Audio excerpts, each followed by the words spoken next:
Hi friends, welcome back to my YouTube channel. ಮೊದಲನೇ ಸಾರಿ ನನ್ನ ವಿಡಿಯೋನ ನೋಡ್ತಾ ಇದ್ರೆ ಪ್ಲೀಸ್ ಸಬ್ಸ್ಕ್ರೈಬ್ ಮಾಡಿ, ಸಪೋರ್ಟ್ ಮಾಡಿ, ಲೈಕ್ ಮಾಡಿ, ಶೇರ್ ಮಾಡಿ. ಲವ್ ಗುರು ಟಿವಿನಲ್ಲಿ ಲವ್ ಟಿಪ್ಸ್ ಕೊಡ್ತಿರ್ತಾರೆ. ಅವ್ರು ಹೇಳ್ತಾರೆ, ಹುಡ್ಗ ಮೊದಲನೇ ಸ್ಟೆಪ್ ತಗೊಳ್ಳಿಲ್ಲ ಅಂದ್ರೆ ಹುಡ್ಗಿನೇ ಮೊದಲನೇ ಸ್ಟೆಪ್ ತಗೋಬೇಕು. ಹುಡ್ಗಿನೇ ಹುಡುಗನಿಗೆ ಪ್ರಪೋಸ್ ಮಾಡಬೇಕು. ಮತ್ತೊಂದ್ ಕಡೆ ನಾನ್ಸ ಪ್ರಪೋಸ್ ಮಾಡೋದಿಕ್ಕೆ ಅಂತ ರಿಂಗ್ ನ ಪರ್ಚೇಸ್ ಮಾಡ್ತಾರೆ. ಮತ್ತೊಂದ್ ಕಡೆ ಜನ್ಸಿನ ನೋಡ್ತೀವಿ ಲವ್ ಟಿಪ್ಸ್ ತಗೊಳ್ಳೋದಿಕ್ಕೆ ಮತ್ತಷ್ಟು ಪ್ರೋಗ್ರಾಮ್ಸ್ ನ ಕೇಳ್ತಾ ಇರ್ತಾಳೆ. ಹುಡುಗರು ಅಟ್ರಾಕ್ಟ್ ಆಗ್ಬೇಕು ಅಂದ್ರೆ ತುಂಬಾ ಚೆನ್ನಾಗಿ ಅವರಿಗೆ ನಾವು ಕಾಣಿಸ್ಬೇಕು ಅಂತ ಹೇಳಿ ಮೇಕಪ್ ಮಾಡ್ಕೊಂಡು ರೆಡಿ ಆಗ್ತಾಳೆ. ನಾನ್ಸ ಮನೆಗ್ ಬರ್ತಿದ್ದಾಗೆ ಆ ಡ್ರೆಸ್ ಹಾಕೊಂಡು ನಾನ್ಸ ಮುಂದೆ ಹೋಗಿ ನಿಂತ್ಕೋತಾಳೆ. ಆದ್ರೆ ನಾನ್ಸ ಅವಳನ್ನ ಜಾಸ್ತಿ ಅಬ್ಸರ್ವ್ ಮಾಡಲ್ಲ. ಫ್ರೆಶ್ ಅಪ್ ಆಗಿ ಇಬ್ರು ಕೂಡ ಡಿನ್ನರ್ ಮಾಡೋದಿಕ್ಕೆ ಅಂತ ಕೂತ್ಕೋತಾರೆ. ಜನ್ಸಿ ನಾನ್ಸನ್ನ ಅಟ್ರಾಕ್ಟ್ ಮಾಡೋದಿಕ್ಕೆ ಅಂತ ಬೇರೆ ಬೇರೆ ರೀತಿ ಪೋಸ್ ಕೊಡ್ತಾ ಅವನ ಜೊತೆ ಮಾತಾಡೋದಿಕ್ಕೆ ಶುರು ಮಾಡ್ತಾಳೆ. ವೈನ್ ಕುಡಿತೀಯ ಅಂತ ಹೇಳಿ ನಾನ್ಸನ ಹತ್ರ ಹೋಗಿ ನಿಂತ್ಕೋತಾಳೆ. ಆದ್ರೆ ನಾನ್ಸ ಅವನನ್ನ ಅವನು ಕಂಟ್ರೋಲ್ ಮಾಡ್ಕೋತಾನೆ. ಜಿಯಾನ್ ಹುಡುಗಿರ್ ಮುಂದೆ ಜೆಂಟಲ್ ಮ್ಯಾನ್ ರೀತಿ ನಡ್ಕೋಬೇಕು ಅಂತ ಹೇಳಿದ ಮಾತು ನೆನಪಾಗುತ್ತೆ. ಆಗ ನಾನ್ಸ ನಾನೇ ವೈನನ್ನ ಹಾಕೋತೀನಿ ಅಂತ ಹೇಳಿ ಅವನೇ ಹಾಕೋತಾನೆ. ಆದ್ರೆ ಜನ್ಸಿ ಅವಳ ಕೈಯಿಂದ ನಾನ್ಸನ್ ಕೈನ ಟಚ್ ಮಾಡ್ತಾಳೆ, ಕೂದ್ಲನ್ನ ಹಿಂದೆ ಹಾಕೋತಾಳೆ. ಆಗ ನಾನ್ಸ ಜನ್ಸಿನ ನೋಡೋದಕ್ಕೆ ಶುರು ಮಾಡ್ತಾನೆ. ಜನ್ಸಿ ಮನಸ್ನಲ್ಲೇ ನನ್ ಪ್ಲಾನ್ ವರ್ಕ್ ಆಗ್ತಿದೆ ಅಂತ ಹೇಳಿ ಮನಸ್ನಲ್ಲೇ ಖುಷಿ ಪಡ್ತಾ ಕಣ್ಣನ್ನ ಮುಚ್ಚುತ್ತಾಳೆ. ಅವಳು ಅನ್ಕೋತಾಳೆ ನಾನ್ಸ ಅವಳಿಗೆ ಕಿಸ್ ಮಾಡ್ತಾನೆ ಅಂತ. ನಾನ್ಸ ಅವಳ ಮುಖದ ಹತ್ರ ಕೈ ತಗೊಂಡೋಗಿ ಅವಳ ಕಣ್ಣತ್ರ ಏನೋ ಇರುತ್ತೆ ಅದನ್ನ ಜೋರಾಗಿ ತೆಗೆದು ಬಿಡ್ತಾನೆ. ಅದರಿಂದ ಅವಳಿಗೆ ತುಂಬಾನೇ ಕೋಪ ಬರುತ್ತೆ. ನೀನೇ ಊಟ ಮಾಡು ಅಂತ ಹೇಳಿ ರೂಮ್ಗೆ ಹೋಗಿ ಲವ್ ಗುರು ವಿಡಿಯೋನ ನೋಡ್ತಾಳೆ. ಅದ್ರಲ್ಲಿ ಐಡಿಯಾ ಕೊಡ್ತಾರೆ, ಮನೆ ಲೈಟ್ ಎಲ್ಲಾನು ಆಫ್ ಮಾಡಿ ಅವ್ರನ್ನ ಕತ್ಲೆಯಲ್ಲಿ ಇಡ್ಬೇಕು. ಜನ್ಸಿಗೆ ಈ ಐಡಿಯಾ ತುಂಬಾನೇ ಇಷ್ಟ ಆಗುತ್ತೆ. ಮತ್ತೊಂದ್ ಕಡೆ ನಾನ್ಸ ಯಾವ ರೀತಿ ಪ್ರಪೋಸ್ ಮಾಡ್ಬೇಕು ಅಂತ ಯೋಚನೆ ಮಾಡ್ತಿರ್ತಾನೆ. ಅವನಿಗೆ ಯಾವುದೇ ಐಡಿಯಾ ಕೂಡ ಒಳಿಯೋದಿಲ್ಲ. ಆಗ ಅವನು ಫ್ರಿಡ್ಜ್ ಹತ್ರ ಬರ್ತಾನೆ. ಫ್ರಿಡ್ಜ್ ನಲ್ಲಿ ಜನ್ಸಿಗೆ ಇಷ್ಟವಾದ ಕೇಕ್ ಇರುತ್ತೆ. ಅದ್ರ ಮೇಲೆ ಅವಳ ಹೆಸರನ್ನು ಕೂಡ ಅಣಿಸಿರ್ತಾಳೆ. ಕೇಕ್ ಮಧ್ಯ ನಾನ್ಸ ತಗೊಂಡ್ ಬಂದಿದ್ದ ರಿಂಗ್ ನ ಇಟ್ಟು ಅವಳಿಗೆ ಪ್ರಪೋಸ್ ಮಾಡ್ಬೇಕು ಅಂತ ಅನ್ಕೋತಾನೆ. ಅದೇ ಸಮಯಕ್ಕೆ ಲೈಟ್ ಆಫ್ ಆಗುತ್ತೆ. ಜನ್ಸಿ ಲೈಟ್ ಆಫ್ ಮಾಡಿ ಹೊರ್ಗಡೆಯಿಂದ ಬರ್ತಾಳೆ. ಆಗ ನಾನ್ಸ ಜನ್ಸಿನ ನೋಡಿ ಇಷ್ಟೊತ್ನಲ್ಲಿ ಆಚೆಯಿಂದ ಬರ್ತಿದ್ಯಾ, ನಿನ್ ಸೀನಿಯರ್ ನ ಮೀಟ್ ಮಾಡೋದಿಕ್ ಹೋಗಿದ ಅಂತ ಕೇಳ್ತಾಳೆ. ಆಗ ಜನ್ಸಿ ಹೌದು ಅಂತ ಹೇಳ್ತಾಳೆ. ಅದನ್ನ ಕೇಳಿ ನಾನ್ಸನ್ಗೆ ತುಂಬಾ ಕೋಪ ಬರುತ್ತೆ. ಈ ರಾತ್ರಿನಲ್ಲಿ ಮೀಟ್ ಮಾಡೋದಿಕ್ ಹೋಗಿದ ಅಂತ ಹೇಳ್ತಾನೆ. ನಾನ್ಸನ್ ಕೈಲಿದ್ದ ಕೇಕನ್ನ ಜನ್ಸಿ ನೋಡಿ ನನ್ ಕೇಕನ್ನ ನೀನ್ ಹೇಗ್ ತಿಂತಿದ್ಯಾ, ಇದ್ರ ಮೇಲೆ ನನ್ನ ಹೆಸರು ಬರ್ತಿದ್ದೆ ಅಂತ ಹೇಳ್ತಾಳೆ. ಆಗ ನಾನ್ಸ ನಾನ್ ಇದನ್ನ ತಿಂತೀನಿ, ನಿನಗ್ ಬೇಕಾದ್ರೆ ದುಡ್ಡನ್ನ ಪೇ ಮಾಡ್ತೀನಿ ಅಂತ ಹೇಳಿ ಕೇಕನ್ನ ತಿನ್ನೋದಿಕ್ಕೆ ಶುರು ಮಾಡ್ತಾನೆ. ಆಗ ಅವನ್ಗೆ ನೆನಪಾಗುತ್ತೆ ಆ ಕೇಕ್ ಒಳಗಡೆ ರಿಂಗ್ ಇಟ್ಟಿದ್ದು. ಅದನ್ನ ಹೊರ್ಗಡೆ ತೆಗೆಯೋದಿಕ್ಕೆ ಹ್ಯಾಂಡ್ ವಾಶ್ ಹತ್ರ ಬರ್ತಾನೆ. ಜನ್ಸಿ ಕೂಡ ನಾನ್ಸ ಇಂದಲೇ ಬರ್ತಾಳೆ. ನಾನ್ಸನ ಕೇಳ್ತಾಳೆ, ನೀನ್ ಅವತ್ ರಾತ್ರಿ ನನಗೆ ಐ ಲವ್ ಯು ಹೇಳಿ ಕಿಸ್ ಮಾಡ್ದೆ, ಯಾಕೆ ಮಾಡ್ದೆ ಅಂತ ಕೇಳ್ತಾಳೆ. ಆದ್ರೆ ನಾನ್ಸನ್ಗೆ ಮಾತಾಡೋದಿಕ್ಕಾಗಲ್ಲ, ಅವ್ನ ಬಾಯಿ ಒಳಗಡೆ ರಿಂಗ್ ಸಿಕ್ಕಾಕೊಂಡಿರುತ್ತೆ. ಅದ್ರಿಂದ ಅವನು ವಾಮಿಟ್ ಮಾಡ್ತಿರ್ತಾನೆ, ಯಾವುದೇ ಮಾತನ್ನು ಕೂಡ ಆಡಲ್ಲ. ಆಗ ಜನ್ಸಿ ನನ್ಗೆ ಕಿಸ್ ಮಾಡಿದ್ರಿಂದ ನಿನಗೆ ವಾಮಿಟ್ ಆಗ್ತಿದ್ಯಾ ಅಂತ ಹೇಳಿ ಅಲ್ಲಿಂದ ಹೊರಟೋಗ್ತಾಳೆ. ನಾನ್ಸ ಅವಳನ್ನ ಹೋಗ್ದಾಗೆ ತಡೆಯೋದಿಕ್ಕೆ ಟ್ರೈ ಮಾಡ್ತಾನೆ. ಆದ್ರೆ ಅವನ ಕೈಲಿ ಮಾತಾಡೋದಿಕ್ಕಾಗಲ್ಲ. Next day ಜನ್ಸಿ ಸುಮನೆಗೆ ಹೋಗಿರ್ತಾಳೆ. ಎಲ್ಲಾ ವಿಷಯನೂ ಅವಳ ಹತ್ರ ಹೇಳ್ಕೋತಾಳೆ. ನಾನು ಅವನನ್ನ ಅಟ್ರಾಕ್ಟ್ ಮಾಡೋದಿಕ್ಕೆ ಎಷ್ಟೆಲ್ಲ ಟ್ರೈ ಮಾಡ್ದೆ, ಆದ್ರೆ ಅವನು ಸ್ವಲ್ಪ ಕೂಡ ರಿಯಾಕ್ಟೇ ಮಾಡ್ಲಿಲ್ಲ.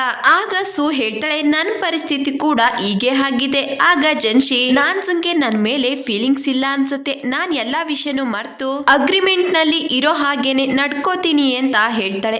ಅದೇ ಸಮಯಕ್ಕೆ ಸು ಮನೆ ಬಾಗ್ಲು ಓಪನ್ ಆಗಿರುತ್ತೆ. ಅಲ್ಲಿಗೆ ಜುವಾನ್ ಬಂದು ಜನ್ಸಿ ಎಲ್ಲಾ ಮಾತನ್ನು ಕೂಡ ಕೇಳಿಸ್ಕೊತಾನೆ. ಮನೆ ಒಳಗಡೆ ಬಂದು ಜನ್ಸಿನ ಚೆನ್ನಾಗಿ ಬೈತಾನೆ.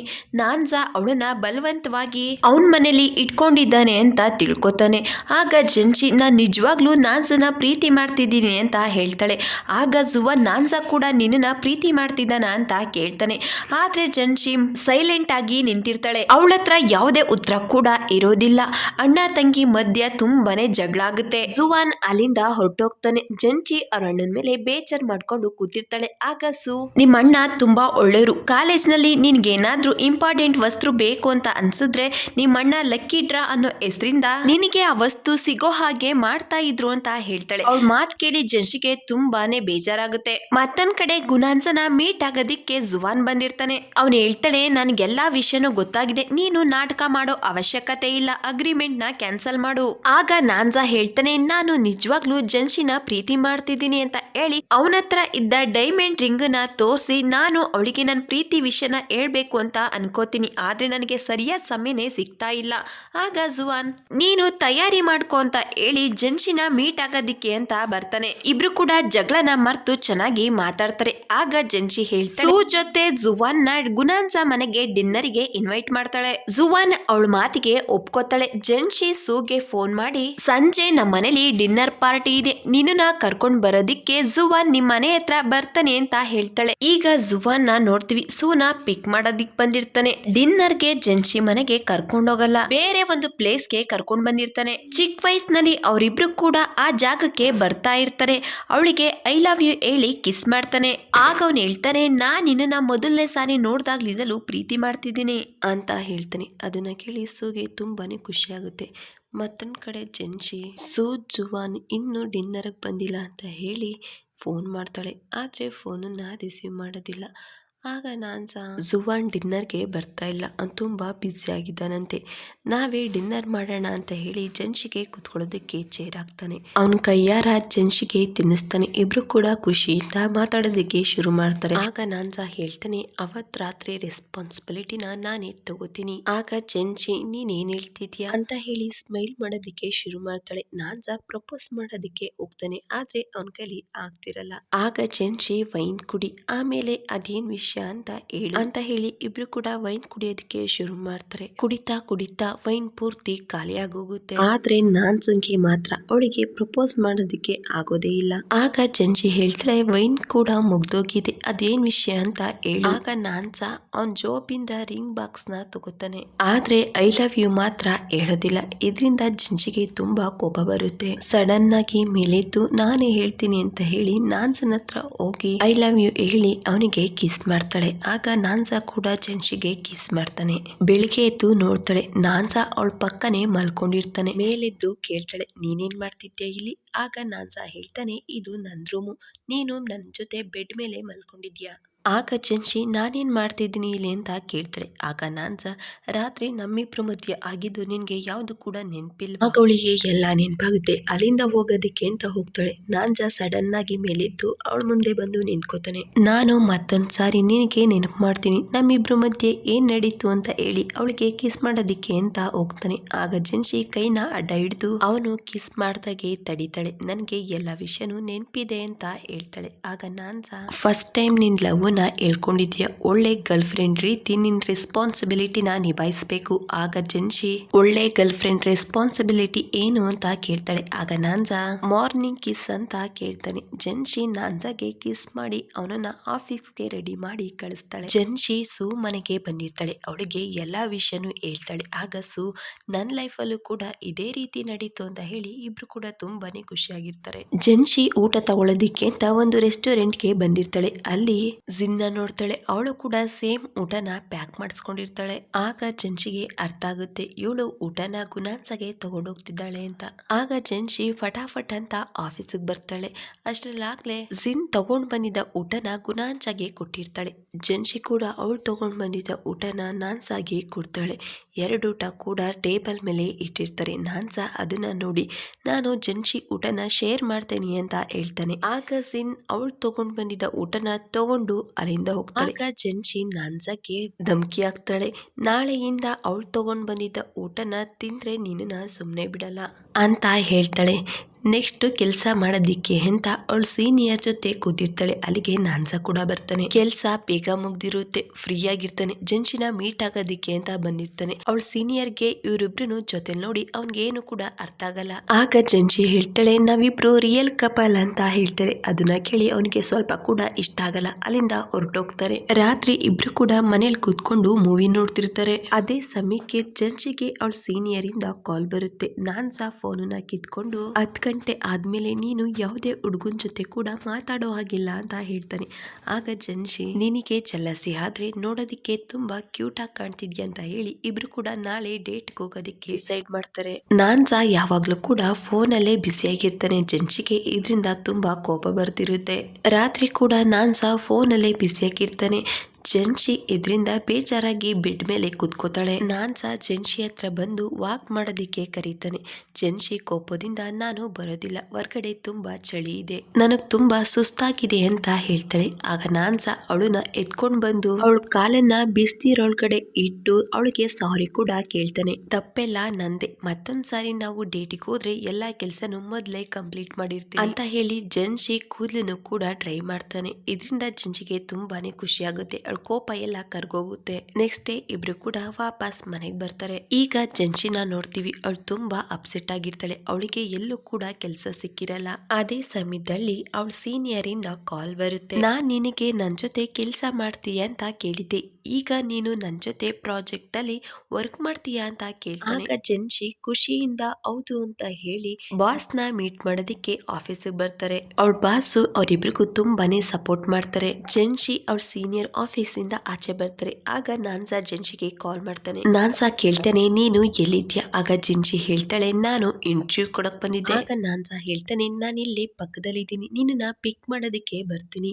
ಆಗ ಜೆನ್ಶಿ ಗಾಬರಿ ಆಗ್ತಾಳೆ, ಯಾಕಂದ್ರೆ ನಾನ್ಸ ಅವಳ ಸೀನಿಯರ್ ಇಂದ ದೂರ ಇರೋದಕ್ಕೆ ಹೇಳಿರ್ತಾನೆ. ಆಗ ಜೆನ್ಶಿ ಹೇಳ್ತಾಳೆ, ಪಾರ್ಕಿಂಗ್ ಅಲ್ಲಿ ವೇಟ್ ಮಾಡೋದಿಕ್ಕೆ ಹೇಳಿ ಕಾಲ್ ಕಟ್ ಮಾಡ್ತಾಳೆ. ಆಗ ಸೀನಿಯರ್, ಯಾಕೆ ಏನಾಯ್ತು? ನಾನ್ಸ ನನ್ನನ್ನ ಮೀಟ್ ಮಾಡೋದು ಬೇಡ ಅಂತ ಹೇಳಿದ್ನ? ಆಗ ಜೆನ್ಶಿ ಹೇಳ್ತಾಳೆ, ಆ ರೀತಿ ಎಲ್ಲ ಏನು ಇಲ್ಲ ಅಂತ. ಆಗ ಅವಳ ಸೀನಿಯರು, ನೀನ್ ತುಂಬಾ ಸ್ಟುಪಿಡು, ನಾನ್ಸ ನಿನ್ನ ಕಂಟ್ರೋಲ್ ಮಾಡೋದಿಕ್ಕೆ ನೋಡ್ತಿದ್ದಾನೆ. ಆಗ ಜೆನ್ಶಿ, ನೀನ್ ಅನ್ಕೊಂಡಾಗೆಲ್ಲ ಏನು ಇಲ್ಲ, ನಿನ್ಗೆ ಹೇಗ್ ಅರ್ಥ ಮಾಡಿಸ್ಬೇಕು ಅಂತ ನನ್ಗೆ ಗೊತ್ತಾಗ್ತಿಲ್ಲ ಅಂತ ಹೇಳಿ ಓಡ್ತಾ ಕಾರ್ ಪಾರ್ಕಿಂಗ್ ಜಾಗಕ್ಕೆ ಬರ್ತಾಳೆ.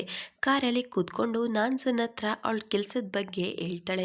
ನಾನು ಈ ಕೆಲ್ಸನ ನನ್ನ ಸೀನಿಯರ್ ಜೊತೆ ಮಾಡ್ಬೇಕು, ಪ್ಲೀಸ್ ಈ ಕೆಲ್ಸನ ಮಾಡ್ಬೇಡ ಅಂತ ಮಾತ್ರ ಹೇಳ್ಬೇಡ ಅಂತ ಹೇಳ್ತಾಳೆ. ಆಗ ನಾನ್ಸ ಅವಳ ಮಾತಿಗೆ ಒಪ್ಕೋತಾನೆ. ಜೆನ್ಶಿ ಖುಷಿಯಿಂದ ನಾನ್ಸ್ನ ಹಗ್ ಮಾಡ್ಕೋಬೇಕು ಅಂತ ಹೋಗ್ತಾಳೆ. ಆದ್ರೆ ಸೀಟ್ ಬೆಲ್ಟ್ ಹಾಕಿದ್ರಿಂದ ಅದು ಆಗೋದಿಲ್ಲ. ಆಗ ನಾನ್ಸ ಹೇಳ್ತಾನೆ, ನನ್ಗನ್ಸುತ್ತೆ ನೀನ್ ಹಗ್ಗನ್ನ ನೀನು ಬಚ್ಚಿಟ್ಕೋಬೇಕು ಅಂತ. ಆಗ ಇಬ್ರು ಕೂಡ ನಗ್ತಾ ಇರ್ತಾರೆ. ರಾತ್ರಿ ಆಗಿರುತ್ತೆ. ನಾನ್ಸ ಜೆನ್ಶಿ ಜೊತೆ ಮಾತಾಡ್ಬೇಕು ಅಂತ ಅನ್ಕೋತಾನೆ. ಆದ್ರೆ ಅವಳು ಕೆಲ್ಸದ ಬಗ್ಗೆ ಡಿಸ್ಕಸ್ ಮಾಡ್ತಾ ಅವಳ ಸೀನಿಯರ್ ಜೊತೆ ತುಂಬಾ ಬ್ಯುಸಿ ಆಗಿರ್ತಾಳೆ. ಅದರಿಂದಾಗಿ ನಾನ್ಸ ಸ್ವಲ್ಪ ಅಪ್ಸೆಟ್ ಆಗ್ತಾನೆ. ಮಾರ್ನಿಂಗ್ ಆಫೀಸಿಗೆ ಬಂದಿರ್ತಾನೆ. ಅವನ್ ಫ್ರೆಂಡ್ ಹೆಸರು ಹೇಳ್ಕೊಂಡು, ನನ್ಗೊಬ್ಬ ಫ್ರೆಂಡ್ ಇದ್ದಾನೆ, ಅವನು ಈಗ ತಾನೇ ಗರ್ಲ್ ಫ್ರೆಂಡ್ ಮಾಡ್ಕೊಂಡಿದ್ದಾನೆ. ಆದ್ರೆ ಅವನ್ ಗರ್ಲ್ ಫ್ರೆಂಡ್ಗೆ ಒಬ್ಬ ಫ್ರೆಂಡ್ ಇದ್ದಾನೆ, ಅವನು ಅವಳನ್ನ ಲೈಕ್ ಮಾಡ್ತಾನೆ. ಅವ್ರಿಬ್ರು ಜೊತೆಲಿ ನೋಡ್ದಾಗೆಲ್ಲ ಅವನಿಗೆ ತುಂಬಾನೇ ಜಲಸೆ ಆಗುತ್ತೆ. ಆಗ ಜಿಯಾಂಗೆ ಅರ್ಥ ಆಗುತ್ತೆ ಅವನ ಬಗ್ಗೆನೆ ಹೇಳ್ಕೊತಿದ್ದಾನೆ ಅಂತ. ಆಗ ಅವನು ಹೇಳ್ತಾನೆ, ಈ ರೀತಿ ಪ್ರಾಬ್ಲಮ್ ಆಗ್ತಿದ್ರೆ ನಾನ್ ಹೇಳ್ದಾಗ ಮಾಡಿದ್ರೆ ಹುಡ್ಗಿರು ಫಿದಾ ಆಗ್ತಾರೆ ಅಂತ. ಆಗ ನಾನ್ಸ ಏನ್ ಮಾಡ್ಬೋದು ಅಂತ ಹೇಳಿ ಆ ವಿಷಯದ ಬಗ್ಗೆ ಯೋಚನೆ ಮಾಡೋದಕ್ಕೆ ಶುರು ಮಾಡ್ತಾನೆ. ಮತ್ತೊಂದ್ ಕಡೆ ಜೆನ್ಶಿ ಅವ್ರ ಐಡಲ್ಸ್ ನ ಮೀಟ್ ಆಗಿರ್ತಾಳೆ. ಅದರಿಂದ ಅವಳು ತುಂಬಾನೇ ಖುಷಿಯಾಗಿರ್ತಾಳೆ. ಆಗ ಅವ್ರು ಹೇಳ್ತಾರೆ, ರಾತ್ರಿ ಜೊತೆಲೆ ಡಿನ್ನರ್ ಮಾಡೋಣ ಅಂತ. ಅದನ್ನ ಕೇಳಿ ಜೆನ್ಶಿಗೆ ಇನ್ನು ಜಾಸ್ತಿನೇ ಖುಷಿ ಆಗುತ್ತೆ. ಅವ್ಳ ಖುಷಿನ ಅವಳ ಕೈಲಿ ಕಂಟ್ರೋಲ್ ಮಾಡೋದಿಕ್ಕೆ ಆಗ್ತಾ ಇಲ್ಲ. ಮತ್ತೊಂದ್ ಕಡೆ ನಾನ್ಸ ಜೆನ್ಶಿಗೆ ಸರ್ಪ್ರೈಸ್ ಡಿನ್ನರ್ ನ ರೆಡಿ ಮಾಡಿರ್ತಾನೆ. ಅವಳಿಗೆ ಇಷ್ಟವಾದ ಊಟನೆಲ್ಲ ಟೇಬಲ್ ಮೇಲೆ ಇಟ್ಟು ಕ್ಯಾಂಡಲ್ ನ ಕೂಡ ಅಂಟಿಸಿರ್ತಾನೆ. ಅವಳಿಗಾಗಿ ವೇಟ್ ಮಾಡ್ತಾ ಕೂತಿರ್ತಾನೆ. ಅದೇ ಸಮಯಕ್ಕೆ ಜೆನ್ಶಿಯಿಂದ ಮೆಸೇಜ್ ಬರುತ್ತೆ, ರಾತ್ರಿ ಮನೆಗೆ ಲೇಟ್ ಆಗಿ ಬರ್ತೀನಿ, ಡಿನ್ನರ್ ನ ಕೂಡ ಹೊರ್ಗಡೆನೆ ಮಾಡ್ತೀನಿ ಅಂತ ಹೇಳಿ ಮೆಸೇಜ್ ಮಾಡಿರ್ತಾಳೆ. ಅದನ್ನ ನೋಡಿ ನಾನ್ಸ ತುಂಬಾನೇ ಸ್ಯಾಡ್ ಆಗ್ತಾನೆ. ಡಿನ್ನರ್ ಆದ್ಮೇಲೆ ಮಿಸ್ಟರ್ ಮಿಯಾಮೋಟೋ ಜೆನ್ಶಿಗೆ ಆಟೋಗ್ರಾಫ್ ಕೊಡ್ತಾನೆ. ಅದ್ರಲ್ಲಿ ಚಿಕ್ಕದಾದ ಒಂದು ಪೋರ್ಟ್ರೇಟ್ ನ ಕೂಡ ಡ್ರಾಯಿಂಗ್ ಮಾಡಿರ್ತಾರೆ. ಅದನ್ನ ನೋಡಿ ಜೆನ್ಶಿ ತುಂಬಾನೇ ಖುಷಿ ಆಗುತ್ತೆ. ಈಗಾಗ್ಲೇ ರಾತ್ರಿ ಆಗಿದೆ. ಜೆನ್ಶಿನ ಅವ್ರ ಮನೆ ಹತ್ರ ಬಿಟ್ಟು ಬರೋದಿಕ್ಕೆ ಅವಳ ಸೀನಿಯರ್ಗೆ ಹೇಳ್ತಾನೆ. ಮತ್ತೊಂದ್ ಕಡೆ ನಾನ್ಸ ಅವಳಿಗಾಗಿ ವೇಟ್ ಮಾಡ್ತಾ ವಿಂಡೋ ಹತ್ರ ಬರ್ತಾನೆ. ಮತ್ತೊಂದ್ ಕಡೆ ಜೆನ್ಶಿ ಅವಳ ಸೀನಿಯರ್ ಜೊತೆ ಖುಷಿಯಿಂದ ಮಾತಾಡ್ತಾ ರೋಡಲ್ಲಿ ಬರ್ತಿರ್ಬೇಕಾದ್ರೆ ನಾನ್ಸ ಅದನ್ನ ವಿಂಡೋನಲ್ಲಿ ನೋಡ್ತಾನೆ. ಅದೇ ಸಮಯಕ್ಕೆ ಅವಳ ಸೀನಿಯರು ಜೆನ್ಶಿ ಕೂದ್ಲಲ್ಲಿ ಏನೋ ಇರುತ್ತೆ ಅದನ್ನ ತೆಗಿತಾನೆ. ನಾನ್ಸ ಅದನ್ನ ನೋಡಿ ಫೀಲ್ ಮಾಡ್ಕೋತಾನೆ. ಜೆನ್ಶಿ ಮನೆಯೊಳಗಡೆ ಬಂದು ನಾನ್ಸನ್ ಪಕ್ಕ ಕೂತ್ಕೋತಾಳೆ. ನಾನ್ ಇವತ್ತು ತುಂಬಾನೇ ಖುಷಿಯಾಗಿದ್ದೀನಿ, ನನ್ನ ಐಡಲ್ಸ್ ನ ಮೀಟ್ ಆದೆ, ನನ್ಗಾಗಿ ಅವರು ಆಟೋಗ್ರಾಫ್ ನು ಕೂಡ ಹಾಕೊಟ್ಟಿದ್ದಾರೆ ಅಂತ ಹೇಳಿ ಪೋರ್ಟ್ರೇಟ್ ನು ಕೂಡ ತೋರಿಸ್ತಾಳೆ. ಆಗ ನಾನ್ಸ ನಿನ್ ಸೀನಿಯರ್ ಯಾಕೆ ನಿನ್ನ ಡ್ರಾಪ್ ಮಾಡೋದಿಕ್ಕೆ ಬಂದಿದ್ರು ಅಂತ ಕೇಳ್ತಾಳೆ. ಈಗಾಗ್ಲೇ ರಾತ್ರಿ ಆಗಿದೆ, ಡ್ರಾಪ್ ಮಾಡು ಅಂತ ಮಿಸ್ಟರ್ ಮಿಯಾಮೋಟೋನೇ ಹೇಳಿದ್ದು. ಆಗ ನಾನ್ಸ ಏನು ಮಾತಾಡ್ದಲೆ ಸೈಲೆಂಟ್ ಆಗಿ ಕೂದಿರ್ತಾನೆ. ಆಗ ಜೆನ್ಶಿ ನಾನ್ಸನ್ ಪಕ್ಕ ಹೋಗಿ, ನಿನ್ಗೆ ತುಂಬಾನೇ ಜಲಸಿ ಆಗ್ತಿರ್ಬೇಕಲ್ವಾ, ನೀನೇನು ಟೆನ್ಷನ್ ಮಾಡ್ಕೋಬೇಡ, ನಾವಿಬ್ರು ಬರೀ ಫ್ರೆಂಡ್ಸ್ ಅಷ್ಟೇ ಅಂತ ಹೇಳ್ತಾಳೆ. ಆಗ ನಾನ್ ಸಹ ನೀನು ಫ್ರೆಂಡ್ ಅಂತ ಅನ್ಕೊಂಡಿದ್ಯಾ, ಆದ್ರೆ ಅವನು ಬೇರೆನೆ ಅನ್ಕೊಂಡಿದ್ದಾನೆ. ಆಗ ಜಂಜಿ ಹೇಳ್ತಾಳೆ, ನಾವಿಬ್ರು ತುಂಬಾ ವರ್ಷದಿಂದ ಜೊತೆಲೇ ಇದ್ದೀವಿ, ನಾವು ಫ್ರೆಂಡ್ಸ್ ಅಷ್ಟೇ, ನೀನ್ ಅನ್ಕೊಂಡಾಗಲ್ಲ ಏನು ಇಲ್ಲ ಅಂತ ಹೇಳ್ತಾಳೆ. ಆಗ ನಾನ್ ಸಹ ಹೌದಾ, ಅವನೆಂತ ಫ್ರೆಂಡು, ಮನೆಯಿಂದ ಆಚೆ ನಿನ್ ತಲೆ ಕೂದ್ಲಿಗೆ ಕೈ ಹಾಕ್ತಾನೆ. ಆಗ ಜಂಜಿ ಹೇಳ್ತಾಳೆ, ನನ್ ಕೂದ್ಲಲ್ಲಿ ಏನೋ ಸಿಕ್ಕಾಕೊಂಡಿತ್ತು, ಅದನ್ನ ತೆಗಿತಿದ್ದ ಅಷ್ಟೇ. ಆಗ ನಾನ್ ಸಂಗೆ ಇನ್ನು ಕೋಪ ಜಾಸ್ತಿ ಆಗುತ್ತೆ, ಇನ್ ಮುಂದೆ ನೀನು ಅವನನ್ನ ಮೀಟ್ ಮಾಡೋ ಹಾಗಿಲ್ಲ.